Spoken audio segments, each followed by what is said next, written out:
May nabili na naman ako sa TikTok. Siyempre, nainggit na naman ako eh. Inggit na nakakabuti para sa akin. Huwag yung gamitin yung inggit na salita na makakasama sa inyo, ha? Dalawa lang kasi yan eh. Inggit na magpapabagsak sa'yo at inggit na magpapataas sa'yo. So, doon tayo sa positive. Ganon. Oh, ito na. Ito na, nakita ko lang to, 60 pesos. So, ay, maganda pala to kasi, ay, me! Nabili ko lang din dito sa TikTok. Feeling ko lang isuot ko kasi ano, wala lang. So, ito na. 60 pesos, pwede mong gamitin ito sa pag ikaw nag-shopping at wala kang daladalang plastic. Ang nagustuhan ko dito, kasi minsan ako yung eco bag, ang laki, di ba? Pagka dadalhin ko, tingnan nyo, ganun lang siya kaliit. Pwede mo siyang dalhin sa bulsa mo, o hindi mo kaya sa bag mo, isingit mo lang muna. At nung nabuksan niya, ang laki, ang dami na ilagay. Try natin buksan. Paano ba? Dahil bago. Ay, ganon. Ayan. Ay, ang laki niya nga. Ay, oh, bongga. Ang laki niya. Pwede itong gawing ano, bag. Ayan, oh. May zipper siya. Buksan natin yung zipper, ah. Ang bango. Hmm. Ayan. Oh. Ay, ang lawak. Wow, bongga. May ibang design nito. Ito lang yung pinili kong design. Fruits. Try nga natin lagay itong mix nut natin. Yung mga binili natin.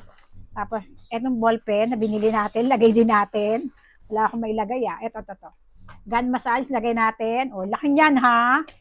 O, oy, kulang pa. Saglit, ano pa pwede ko ilagay dito? Ang laki! Talaga yung grocery mo, tapos may zipper pa, o, di ba? Yan na lang muna sa ngayon. Wala akong iba pa dito na pwede ko ilagay. Ni, pwede mo, ang laki niya pala, at ang ganda. Pwede mo siyang i-shoulder bag, na-adjust pa to. Ayan, o, na-adjust. Pwede mo siyang luwagan. Pwede mo rin siyang backpack. Yung iba, binabackpack nakita ko. San ka pa, ni? 60 pesos? Eh, magkano ang eco bag? 45 pesos? Bili ako ng bili, tapos hindi ko alam kung paano ko ilalagay sa bag ko kasi nga, ang laki niya. Tingnan natin na anuhin nga natin, paliitin ulit natin. I mean, ibalik natin siya sa dati na madali lang bitbitin. Kunyari, ilalagay ko ulit sa bag ko. Ayan. Kaya talaga ako bumili nito. Minsan kasi, ito, laki oh. Tingnan na ilagay ko. Ito pa. Wait lang. Ito pa. Ito na, paliitin na ulit natin siya. Ito na talaga, ang gagamitin ko.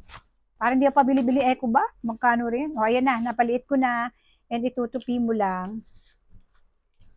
Paikot-ikutin mo lang pala. Ayan o. Tapos meron siyang pinaka-garter sa dulo. Ito igaganon mo. Tingnan nyo, okay na. Pwede na ilagay sa bag. Meron ka na ang pinaka-eco bag mo. Buti na lang talaga, nakita ko to.